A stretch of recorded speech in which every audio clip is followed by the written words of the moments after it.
Hey there, welcome back to our channel. Today, we're going to dive into a recent development that took place when President Biden was in East Hampton for a fundraiser. A group of protesters showed up, urging him to drop out, but Biden didn't seem to notice or care. Let's get into the details. As President Biden arrived at his East Hampton fundraiser last week, he was greeted by a group of protesters. Interestingly enough, he didn't even acknowledge their presence or react in any way. They were holding signs with messages like "Drop out," "Joe, stop," and "No more." One of the protesters even yelled, "Joe, but to no Avi." The protesters were quite vocal about their dislike for President Biden and his policies. One participant shared, "We don't like Joe Biden or his policies." Another added, "We came out here for a little action." However, it seems that they didn't manage to catch Biden's attention or make any significant impact on the event happening inside the estate. It's always intriguing to see what happens when protests occur near important events like these. While we can only speculate about why President Biden didn't react to the protesters, it's clear that their presence made a statement nonetheless. That wraps up today's update on President Biden's arrival at East Hampton in the face of protesters. Thanks for tuning in. I've got some intriguing thoughts to share with you about the Democratic National Committee DNC chair, Jaime Harrison.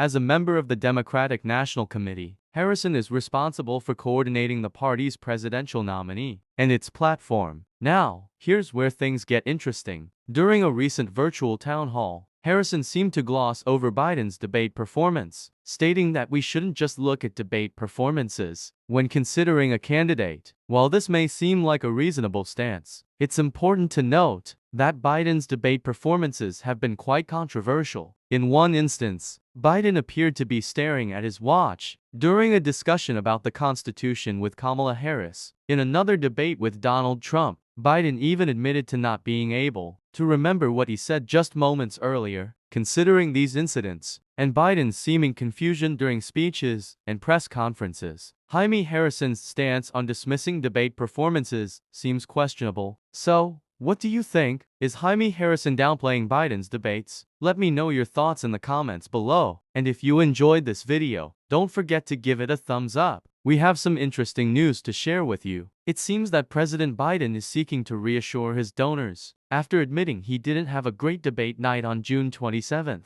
2024. So, let's dive right in and discuss what happened. After the recent debate in Jerusalem, President Biden was said to be more engaged and demonstrated an improved demeanor compared to previous debates. However, during the June 27th debate in Jerusalem, he seemed to be in a grumpy or cranky mood. Despite his initial commitment to attend the summit with Middle Eastern leaders in Saudi Arabia, Biden revealed that he wouldn't be attending the G7 summit in Hiroshima, Japan. This move is being seen as an attempt to avoid potential criticism from progressive activists at home, while also allowing him more time to prepare for his meeting with Chinese President Xi Jinping. While President Biden is reportedly seeking to reassure his donors after acknowledging that he didn't have a great debate night on June 27th, it remains to be seen how these developments will impact his re-election prospects and the overall political landscape leading up to the 2024 election. That's all for today's update, folks. Thank you so much for tuning in. If you enjoyed this video and want to stay in the loop with all things political, make sure to hit that subscribe button and turn on notifications. Until next time, take care.